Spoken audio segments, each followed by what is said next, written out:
Forget everything you know about effort, about fighting to get what you want. Now answer me honestly. Don't you feel like something is deeply wrong? That exhaustion that never goes away? That feeling like you're just surviving, running in circles while real life happens for everyone else?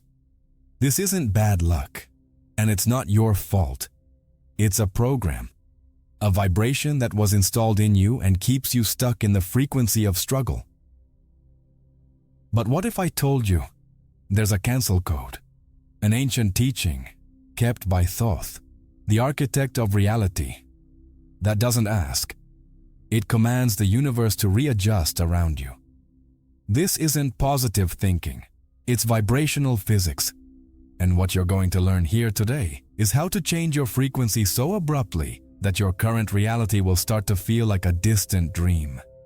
If you're tired of playing by rules that don't work, comment, "My frequency changed today." Imagine your life as a garden. If you abandon it, the weeds of randomness, other people's urgencies, and distractions take over. Soon, you can't even see the fertile ground beneath it all. You look at the mess of unwanted plants and start to believe that's the nature of your garden. But it's not. The disorder you experience in your daily life, that feeling of being dragged around by circumstances, is just the result of an inner garden that isn't being intentionally cultivated. You are not a victim of chaos. You've been an absent gardener. This idea isn't new. It's ancient wisdom, a secret kept under lock and key by civilizations that understood the nature of reality in a way we've forgotten. They knew the universe isn't random, but responds to principles of order and harmony. And at the heart of ancient Egypt, a civilization that built monuments we still struggle to understand, there was a master who not only understood these principles, but taught them as a practical path to personal power. A way to transform the abandoned garden into a blooming paradise. The name of this master echoes through the millennia: Thoth, the scribe of the gods, the lord of wisdom. He didn't offer productivity hacks or methods to manage a packed calendar. What he left to humanity was something much deeper: the knowledge that the outer reality is shaped by inner consciousness. He taught that organizing your life isn't a mundane task, but the first and most crucial step to becoming a magician, a true architect of your own existence, capable of bending reality to your will. Most people live reacting to the world, like a rudderless boat at the mercy of the storm. They get tossed around by the waves of circumstance, hoping the sea calms down. Thoth's teaching proposes the opposite: that you take the helm, that you understand external disorder is a symptom, not the disease. The real disease is internal disorder, lack of clarity, purpose, and intention. And the cure begins with an act that seems simple, but starts a chain reaction capable of fundamentally altering the fabric of your life. That decision to take control takes us straight to the banks of the Nile, to a time when the world was seen in a completely different way. When we look at ancient Egypt, our minds fill with images of colossal pyramids, golden treasures, and pharaohs with the power of life and death. We see a civilization of builders and conquerors. But behind the stone and gold facade pulsed an invisible wisdom, a deep knowledge of the laws of the universe that was the true source of all that power. It was this wisdom that allowed such a civilization to flourish in the middle of the desert. At the beating heart of this wisdom was an enigmatic and powerful figure: Thoth. Depicted with the body of a man and the head of an ibis, a sacred bird that searched the waters for food, Thoth was the symbol of the quest for hidden knowledge. He wasn't a god of war or brute strength, but of intelligence, the word, magic, and cosmic order. The Egyptians didn't just see him as a record keeper. They revered him as the divine architect, the one who held the blueprints of creation itself and taught humanity how to read and use them. The story we're told in school is that Thoth gave writing to humans, hieroglyphs. But that's a simplified version of a much deeper truth. To Egyptian initiates, hieroglyphs weren't just symbols to record harvests or battles. Each symbol was a meter, a cosmic force, a vibrational key that, when drawn or spoken correctly, could influence reality. Writing wasn't for communication, it was for manifestation. It was a magical tool to program the universe and give form to the scribe's will. Imagine the power of that. The ability to turn a thought, an intention, into a symbol charged with energy that commands the forces of nature to work in your favor. Thoth didn't teach people to write about the world. He taught them to write the world. His teachings were a practical manual for aligning the human mind with the divine mind, so that a person could become a co-creator of their own life. He wasn't just a god to be worshipped, but a master to be followed, a guide for awakening inner power. That's why his teachings aren't outdated myths or the legends of an ancient people. They're a timeless, functional system for the transformation of consciousness. A step-by-step process that has survived the fall of empires and the dust of centuries because its truth doesn't depend on culture or time. It depends on the fundamental laws of the universe. What Thoth revealed is that you don't need to be a pharaoh or a priest to access this power. You just need the right key to unlock the door. And that key, the first step to becoming the scribe of your own destiny, isn't a secret spell or a ritual that requires years of temple study. It's not something you need to search for outside yourself. It's a decision. One single, simple decision that, when taken seriously, realigns all your energy and puts you back in the command center of your life. It's such a foundational action that most people overlook it, never realizing they're tripping over the cornerstone of their own magic. This foundational decision brings us to Thoth's first practical tool, a principle so powerful in its simplicity that many underestimate it: intentional order. When we hear the word order, our minds immediately jump to tidying up the house, cleaning the garage, or organizing a spreadsheet. We see it as a boring task, an obligation. But in the ancient teachings, order was a sacred act, a form of magic. It was the process of turning chaos into cosmos, both in the outer world and the inner one. Think about it. The universe operates based on flawless order. Planets follow their orbits. Seasons cycle in perfect rhythm. Seeds sprout and become trees. Order is the language of creation. Chaos is the absence of purpose, scattered energy.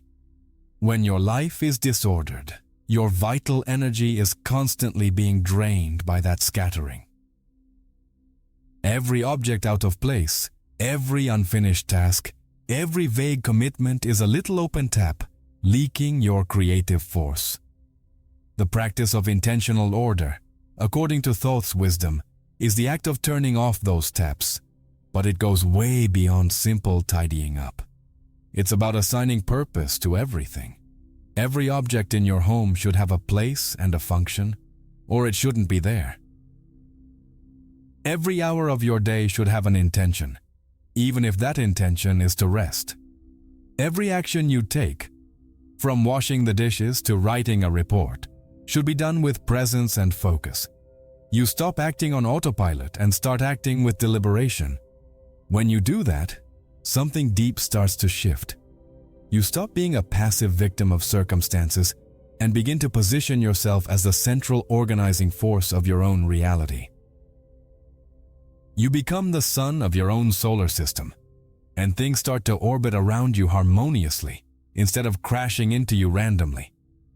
This act of imposing order on your personal microcosm is a signal you send to the macrocosm, to the universe, that you're ready to take a more active role in creation. It's like a gardener who, before planting any seeds, first prepares the soil. He removes the rocks, pulls the weeds, fertilizes the earth, He creates an orderly and fertile environment for life to grow. Intentional order is your soil preparation. You're clearing your life of mental and physical clutter so that the seeds of your true desires, your deepest goals, can finally find fertile ground to sprout and grow without the suffocating competition of chaos. Many people seek magical formulas for manifestation, complex rituals, or positive affirmations while living in a chaotic environment with a scattered mind. That's like trying to grow a rare orchid in a swamp. It doesn't work. Order is the prerequisite. It creates the structure, the container in which the energy of your intention can build up and gain strength, instead of dissipating into the void of disorganization. Order is the foundation on which the temple of your new reality will be built. But for the seeds of your desires to actually sprout in this now fertile soil, you need to plant them. And to do that, you need a special ink, a magical substance capable of recording your declarations into the fabric of the universe in a way it can't ignore. That ink isn't something you buy or find. It's a substance that already exists within you, waiting to be used as the most powerful creation tool Thoth ever gave to humanity.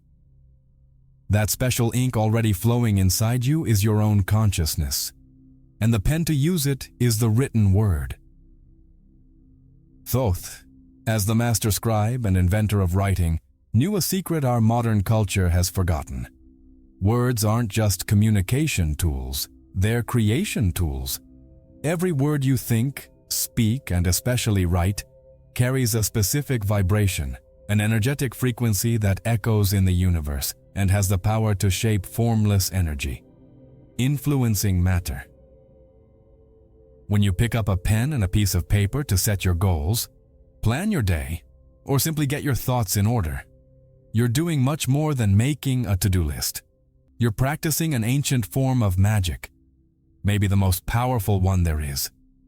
You're taking a vague, abstract intention out of your mind and bringing it into the physical world, giving it form and structure. An unwritten desire is like vapor. A written desire is like a crystal. It becomes real, tangible.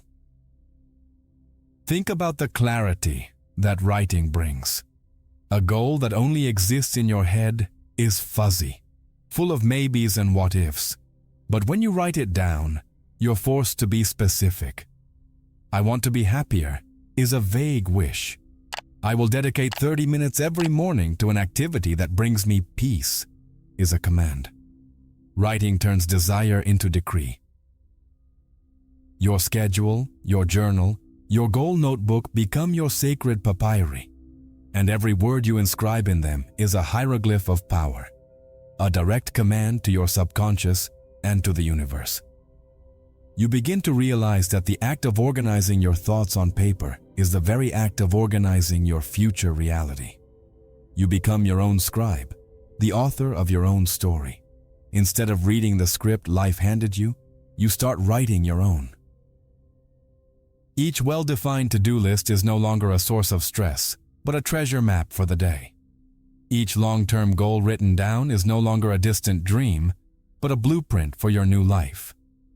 This practice changes your relationship with your own goals. They stop being fragile hopes and become projects in progress. The energy that was once spent on worry and anxiety is now channeled into focused action, guided by the clarity of your own writing. You are literally sketching out the blueprint of your reality before you build it. No architect starts putting up walls without a detailed plan. Why would you try to build your life without one? The magic lies in the combination of intentional order and the written word. Order prepares the energetic field, and writing plants the seed with surgical precision. You're telling the universe exactly what you want to grow in your garden. You're giving clear coordinates to your internal navigation system. Doubt and uncertainty start to fade because now there's a plan. A plan created and signed by you, the architect and the builder. This element that everyone thinks is the enemy is time itself. We live in a constant war against the clock. I don't have time. Time flies. I'm wasting time. These phrases have become our society's mantra. We see time as a straight, while finite line moving forward relentlessly, dragging us toward the end. That perception keeps us in a perpetual state of anxiety and haste, causing our efforts to be scattered and ineffective. But Thoth, in his wisdom, taught something radically different. He taught that time isn't a straight line. It's a flow of energy, a river that can be navigated. The experience of time isn't objective. It's subjective. Have you ever noticed how an hour doing something you love passes in the blink of an eye, while 5 minutes in an uncomfortable situation feels like forever? That proves your perception and state of consciousness can stretch and shrink time. The key isn't having more time, but mastering the quality of the time you already have. That's where the alchemy of time comes in. Alchemy was the ancient art of turning base metals into gold.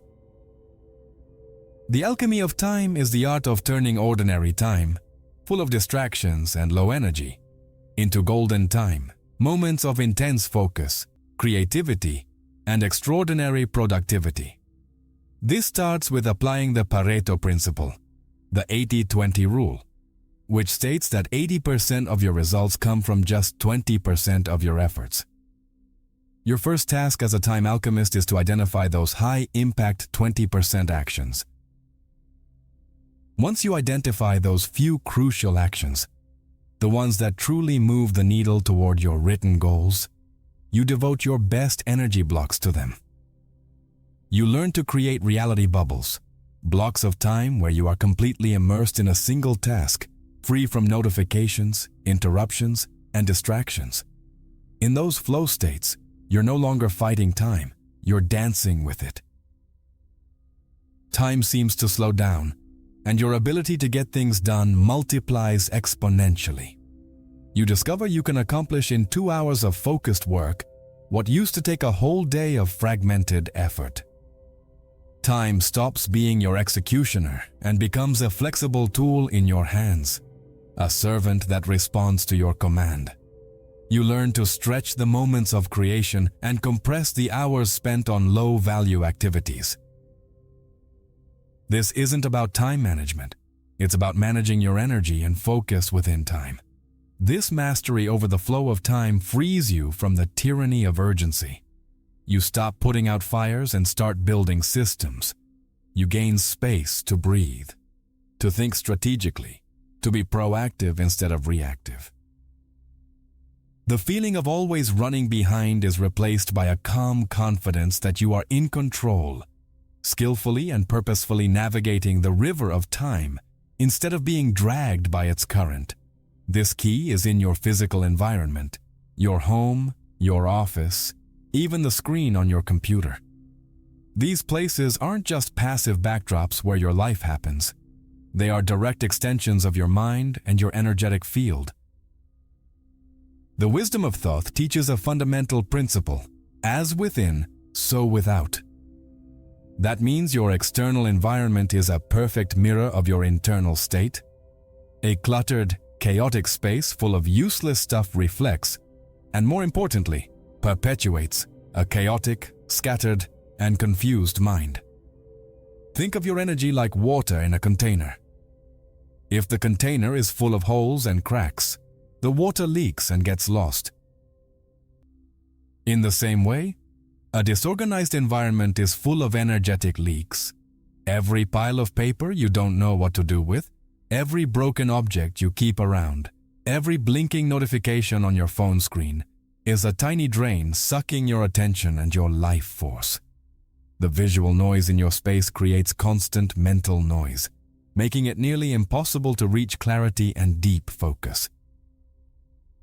That's why the act of organizing and purifying your physical space is much more than a simple cleanup. It's an energetic purification ritual. When you pick up every object in your home and ask, "Does this serve me? Does this bring me joy? Is this aligned with the life I want to create?" You're doing a diagnosis of your own mind. Every unnecessary item you remove, donate, or throw away is like a limiting thought, an old belief, or a painful memory you're finally releasing. When you clean and organize your space, you're actually cleaning and organizing your psyche. You create a vacuum, an empty space, and nature abhors a vacuum.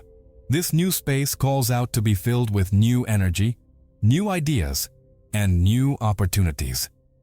Your environment stops being an anchor holding you to the past and becomes a springboard launching you toward the future. It becomes your sacred temple, a sanctuary of personal power. Imagine trying to meditate or have a brilliant idea in the middle of a junkyard. It's almost impossible. Now imagine doing the same in a Zen temple, clean, quiet, and harmonious. The energy of the space lifts you up. You can transform your home and your workspace into that temple. A place that, instead of draining your energy, amplifies it. A place that reflects the order, clarity, and purpose you're cultivating inside. Your environment becomes a powerful ally on your transformation journey.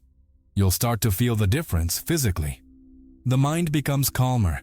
Ideas flow more easily. Procrastination fades.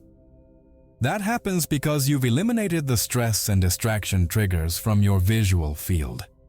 You've created an ecosystem that supports your best self instead of sabotaging it.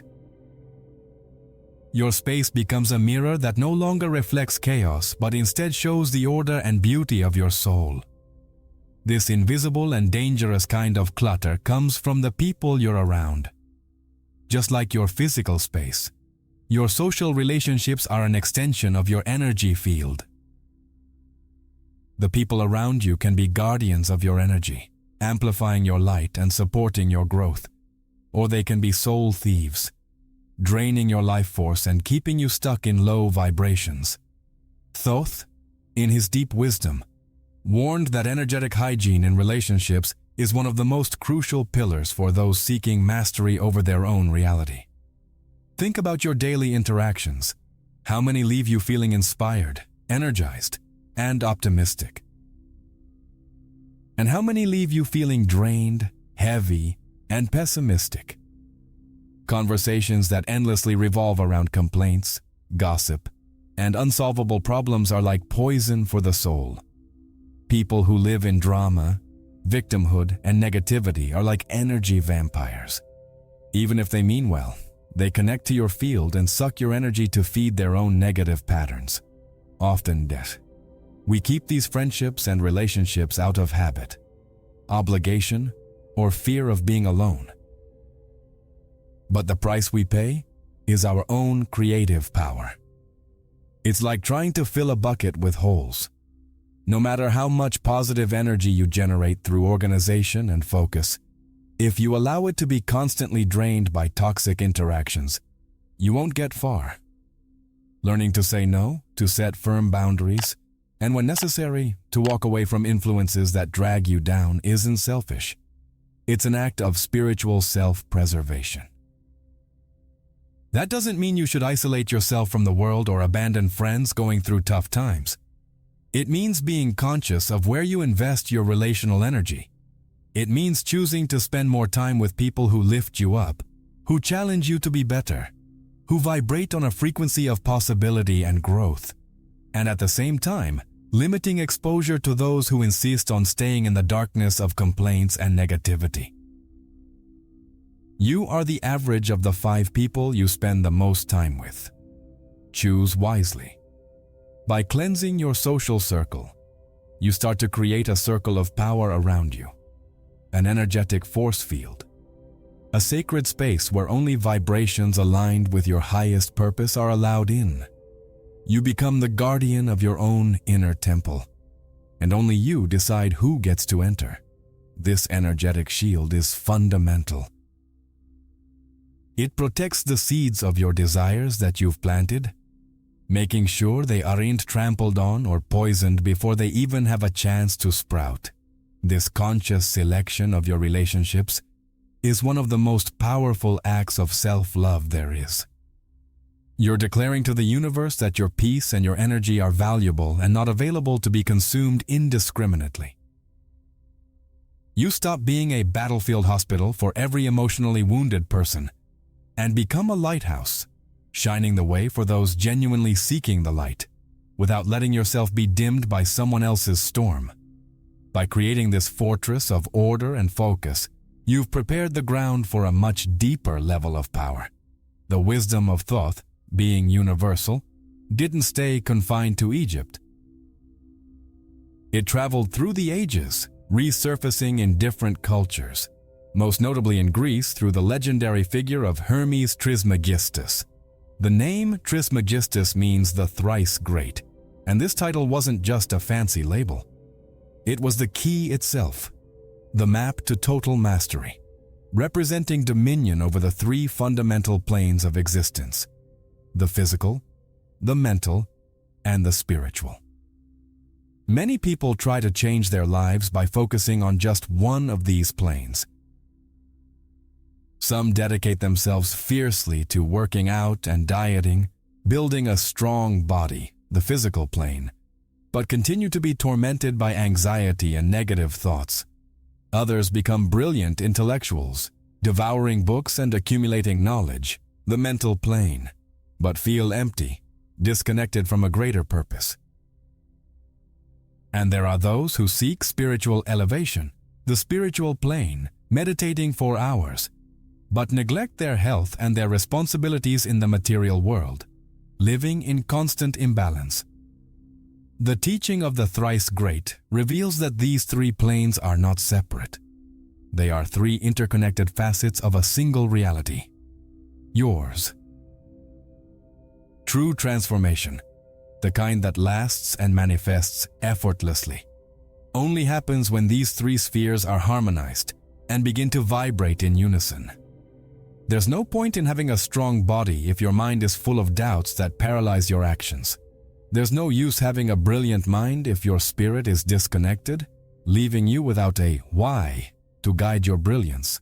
Real change is holistic. Imagine a high-performance car. The physical body is the chassis, the engine, the tires. It needs to be in perfect shape to handle the journey. The mind is the driver, the strategist who knows the map, who knows when to accelerate, when to brake, and which road to take. The spirit is the fuel, the vital energy, the purpose that makes the car want to leave the garage and hit the road.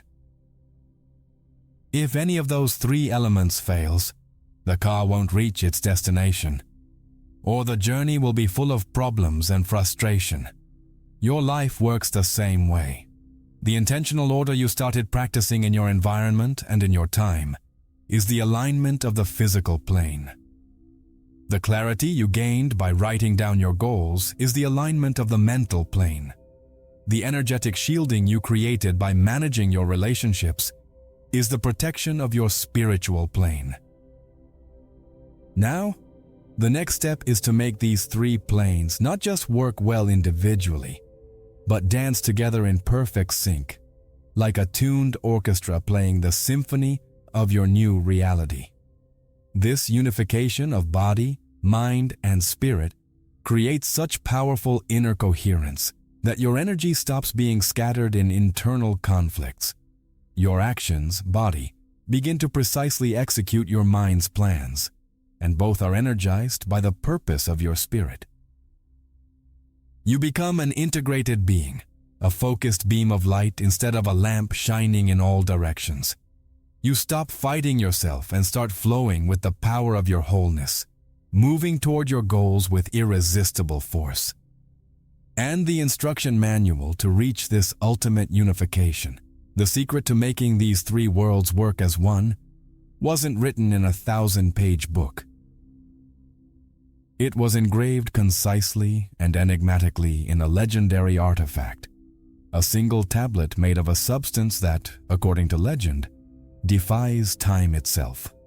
A text that contains the source code of the universe, waiting to be deciphered by those who are ready to become 3 times great.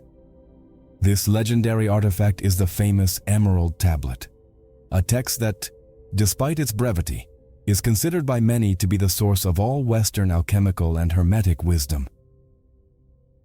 Legends say it was found in a tomb, held in the hands of Hermes Trismegistus himself. But its true origin is a mystery. What isn't a mystery is the power contained in its words, especially in its most famous axiom, a principle that, if understood, becomes the master key to consciously creating reality. The tablet declares, "That which is below is like that which is above, and that which is above is like that which is below, to accomplish the miracles of the one thing." This isn't a poetic metaphor. It's a literal description of the universe's mechanism. It's the exact formula for manifestation. What's below is your physical, material world, your visible reality, your circumstances, your health, your finances, your relationships.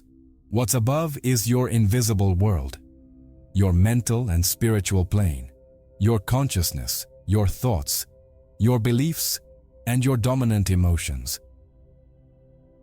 The principle states that these two realities, the internal and the external, are not separate. They are a perfect reflection of each other, like an object and its image in a mirror. Your physical reality below doesn't happen by chance. It's a direct projection, a faithful mirror of everything going on inside you, above. If you live in an inner state of scarcity, fear, and doubt, your external world will inevitably reflect that, in the form of lack of money, missed opportunities, and conflicted relationships. The mirror doesn't lie. This is where the promise of effortless change lives. Most people spend their entire lives fighting the reflection in the mirror. They try to change the external world by force, work harder, fight circumstances, try to force outcomes. But that's exhausting and ineffective because the reflection always reverts to what it was, since the image being projected hasn't changed. The wisdom of the Emerald Tablet teaches the way of the magician. Don't fight the reflection. Change the image being projected. Change your internal state. When you change your thoughts, beliefs, and emotional state, the outer world has no choice but to readjust to reflect that new image. Change happens from the inside out. Effort is no longer a struggle against the world, but internal work of alignment and elevation of your own consciousness. You stop trying to push the river and instead learn to guide the source. The external reality becomes a natural consequence of your inner transformation, not the goal of an endless struggle. This understanding flips the game of life upside down. You stop being a victim of circumstances and recognize yourself as the primary cause of your experience. That can be scary at first because it requires you to take full responsibility for your life. But it's also the most liberating thing you can discover. Because if you created your current reality, even unconsciously, then you have absolute power to create a new one. This time, consciously and deliberately. But how exactly does this projection happen? What's the invisible mechanism that transmits the image of your inner world onto the screen of the outer world? The Emerald Tablet gives us a clue when it talks about accomplishing the miracles of the one thing. That one thing is the primordial energy of the universe, and the mechanism through which it operates is something modern science is only beginning to understand. A principle that is active in you right now, whether you realize it or not. This invisible mechanism is vibration. Quantum physics, the frontier of our science, has reached a conclusion that ancient mystics have known for millennia. At the most fundamental level, everything is energy. The chair you're sitting in, the air you're breathing, your own body. Everything that seems solid is actually vast, empty space with particles of energy vibrating at different frequencies. The universe is not a collection of things. It's a symphony of vibrations. And you are one of the most important instruments in this cosmic orchestra. Right now, you are functioning as a powerful biological transmission antenna, Every thought that crosses your mind, every emotion you feel, every belief you hold in your subconscious, all of it generates a vibration, a unique energetic signature you emit to the universe. You are constantly broadcasting a signal that tells the cosmos who you are, what you believe, and what you expect from life. This signal is the total sum of your state of being. The universe, in turn, operates based on the law of resonance, also known as the law of attraction. It acts like a giant, impersonal vibrational mirror. It doesn't judge whether your signal is good or bad, positive or negative. It simply receives your frequency and, like a tuning fork making another tuning fork vibrate at the same note, it reflects back to you experiences, people, and circumstances that match your dominant vibration. If you vibrate fear, you attract situations that justify your fear. If you vibrate gratitude, you attract more reasons to be grateful. That's why effortless change happens when you stop trying to manipulate the outside world and instead focus all your energy on changing your own frequency. You stop yelling at the mirror and start changing the expression on your face. The tools you've been learning, like intentional order, focused writing, time mastery, environmental purification, and energetic shielding, are not just productivity techniques. They are, at their core, tools for tuning your vibrational signal. Every act of order raises your vibration from chaos to harmony. Every clearly written goal raises your vibration from doubt to certainty. Every moment of deep focus raises your vibration from distraction to power. By practicing these principles, you are actively becoming a master of your own frequency. You are learning to play the music you want the universe to dance to. And when your song changes, the dance of reality around you inevitably changes too. You become a conscious co-creator. You understand that you don't attract what you want. You attract what you are. Desire alone is not enough. You can want wealth with all your might, but if your dominant vibration is one of scarcity and lack, that's what the universe will continue to mirror back to you. True magic happens when you align your desire with your vibration, when you begin to feel and be the person who already has what you want, even before it shows up in the physical world. And the universe, being an obedient servant of the vibrational law, has no choice but to reorganize itself to match that new transmission. Coincidences start to happen. The right people show up, doors open. It's not luck, it's not chance, it's physics. It's the natural response of the cosmos to the new reality you've started broadcasting. The universe is simply delivering the reflection of the new you that you've become. Now that you understand that your reality is a mirror of your vibration, let's make this extremely practical. How do you apply the law of correspondence, as on earth, so in heaven, to manifest tangible results like prosperity and abundance? The secret lies in deliberately creating in your physical world, below, the qualities you want to attract from the invisible world, above. You act as if it's already true, and the law kicks in to close the gap.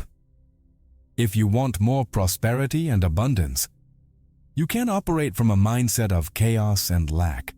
Start by creating order and excellence in your material world, no matter how small it is. Organize your finances. Know exactly where every cent is going. Treat the money you have, even if it's little, with respect and gratitude. Pay your bills with a feeling of abundance, thankful that you have the resources to do so. By doing this, you're sending a powerful vibration that you're a good steward of energy, that you're responsible and trustworthy. At work, go above and beyond. Do your best not to impress others, but as an act of personal integrity. Keep your word, always. If you say you're going to do something, do it. Every promise kept strengthens your vibration of reliability and power. By creating excellence, order, and value in your physical world, you're creating an energetic vacuum. The law of correspondence, which abhors imbalance, rushes in to fill that vacuum with more of the same. More order, more value, more abundance. Material wealth is just one of many possible reflections of this law. If you want to attract a loving and healthy relationship, start by becoming the embodiment of love. Be loving toward yourself. Take care of your body, your mind, and your spirit. Cultivate compassion and kindness in your interactions with others, without expecting anything in return. By vibrating love, you become a magnet for love. The right person won't show up to complete you, but to reflect the love you've already become. If you want peace in your life in the midst of a chaotic world, don't wait for the world to change so you can feel peaceful. Cultivate peace within yourself. Practice silence, meditation, spend time in nature. Learn not to react to outside triggers. As you become an oasis of inner peace, you'll notice that external chaos loses its power over you. Situations that used to upset you now seem distant, and you begin attracting more peaceful circumstances. This law is infallible and operates 24/7. It doesn't take a break. The universe is always reflecting your dominant vibration. The big challenge, therefore, isn't with the law itself, which is simple and straightforward. The challenge lies in gaining control over the source from which all your vibrations originate, the place where your reality is truly forged before it shows up in the physical world. And that source is your own mental realm. By understanding that you need to act as if on the physical plane, you become an active participant in your creation. You're no longer passively waiting for things to happen. You're giving the universe the mold, the blueprint, and saying, "This is who I am now. Please reflect that back to me." And the universe, as the most obedient servant, has no choice but to respond, filling the value gap you created with matching abundance. This source of all vibration, the place where your reality is conceived, is your own mind. It is the great alchemical laboratory where the magic happens. It's where the lead thoughts of fear, doubt, guilt, and scarcity can be transmuted into the gold of confidence, courage, self-love, and abundance. Thoth taught that the mind doesn't have to be a chaotic tyrant dragging you around wherever it wants. It can and should be trained to become a disciplined and powerful servant, focused on creating the reality you choose. The first step to becoming the master of your mental realm is the practice of conscious observation, also known as mindfulness. You need to become the witness of your own thoughts. Instead of identifying with every thought that pops up, you take a step back and simply observe it, without judgment. Oh, there's the thought that I'm not good enough. Look, the worry about the future thought showed up again. By doing this, you create separation between you, the observing awareness, and the thought, which is just a passing mental event. This simple practice of observation is already revolutionary. It breaks the hypnotic trance that most people live in, believing they are the voice in their heads. You realize you are not your thoughts, just like you are not the clouds passing through the sky. You are the sky. Thoughts come and go, but your essence, the silent awareness, remains. That realization gives you immense power, because if you are not your thoughts, you no longer have to be a slave to them. You can choose which thoughts to entertain and which to let go. The second step is deliberate replacement.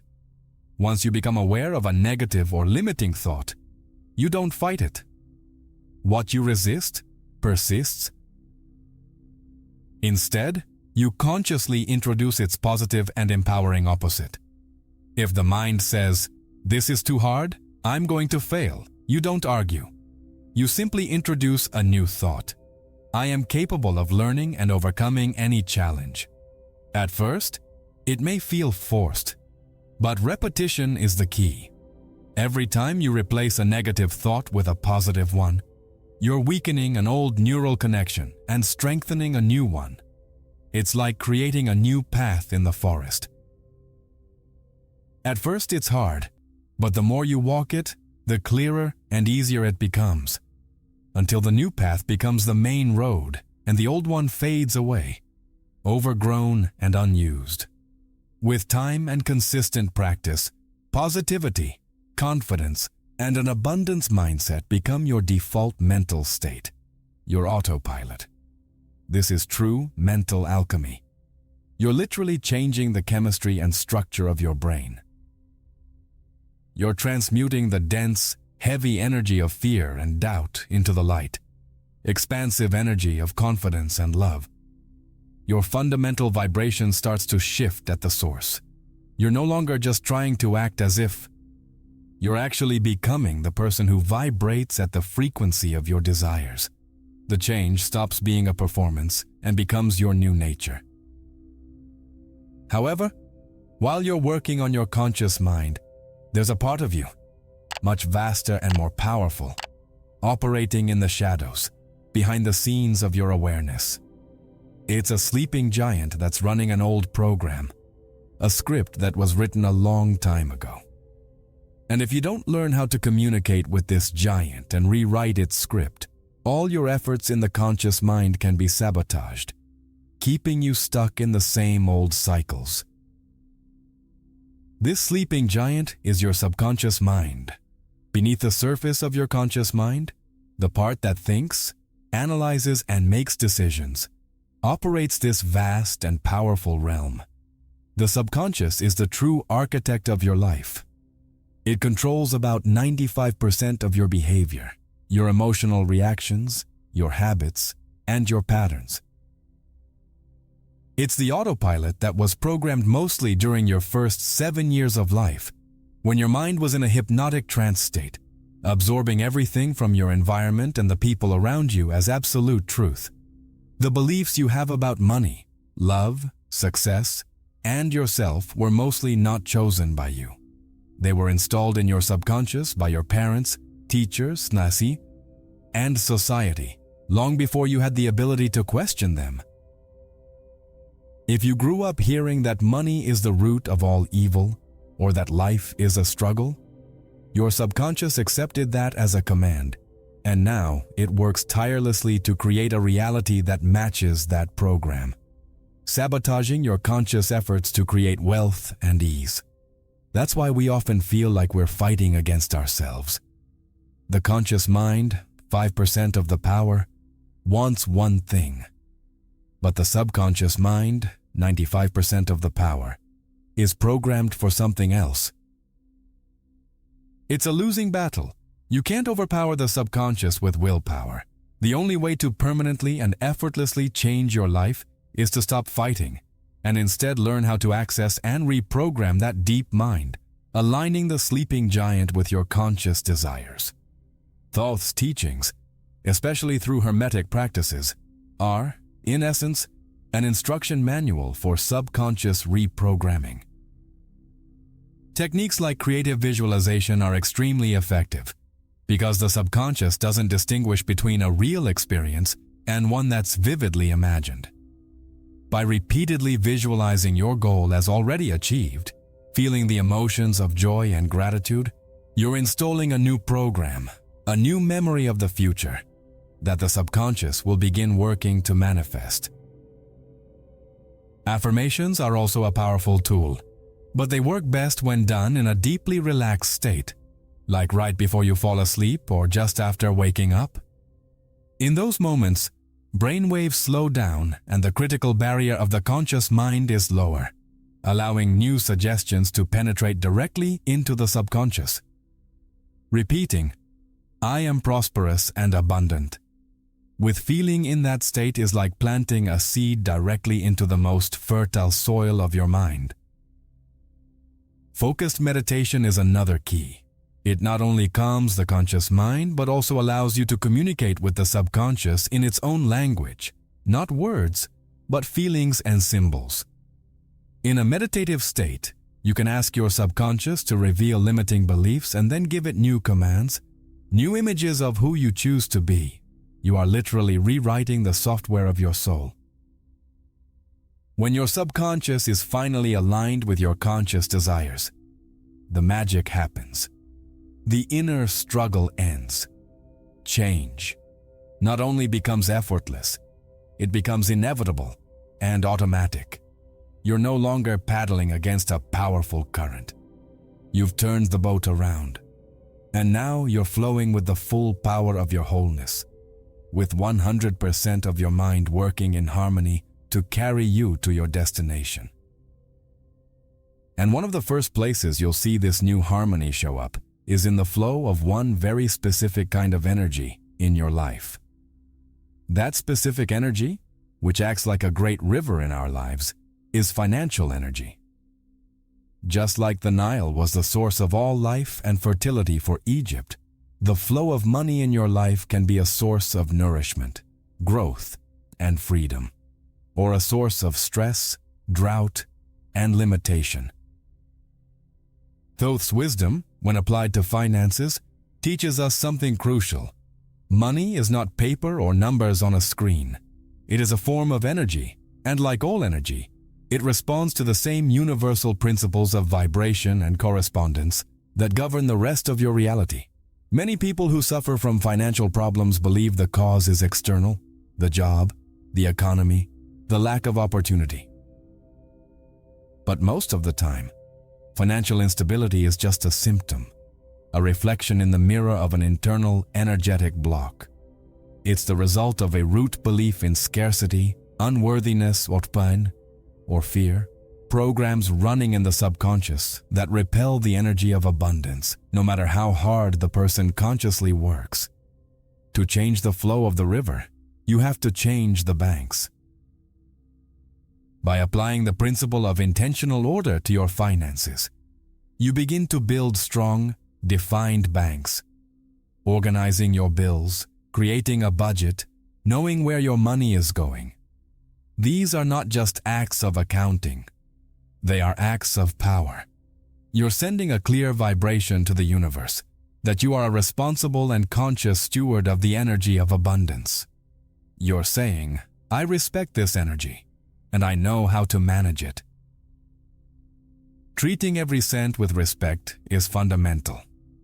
Instead of spending money unconsciously or with guilt, you use it with intention and gratitude. When you pay a bill, instead of feeling the pain of loss, you give thanks for the ability to pay and the service you received in return. That simple shift in perception transforms the act of paying from a vibration of lack into a vibration of circulation and sufficiency. You understand that money is like water. It needs to flow. Creating a plan for your money, no matter how little you have, is like giving direction to the river. You set goals for saving, investing, giving. You become the master of the flow instead of a victim of its floods and droughts.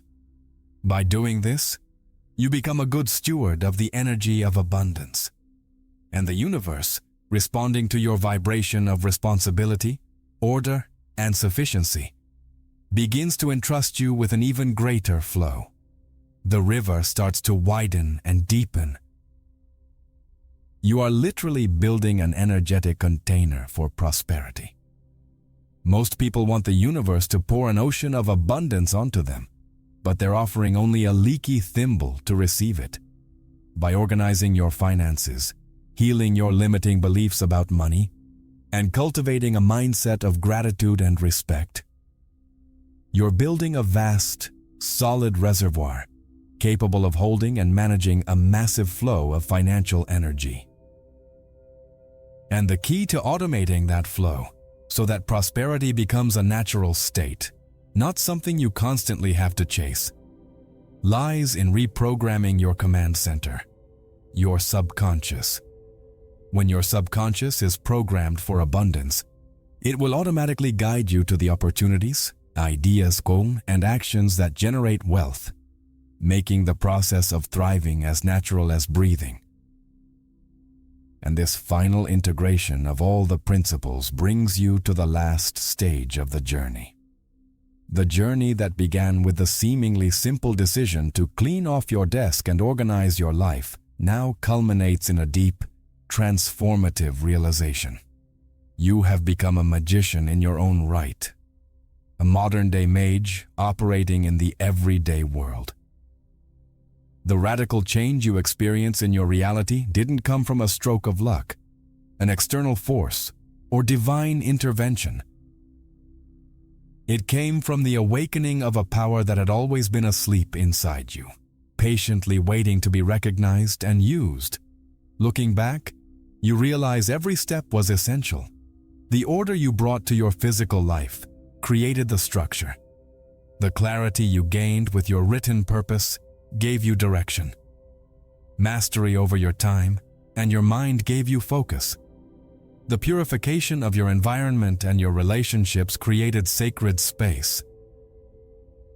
The unification of your body, mind, and spirit created coherence, and the reprogramming of your subconscious aligned your entire being with your new vision.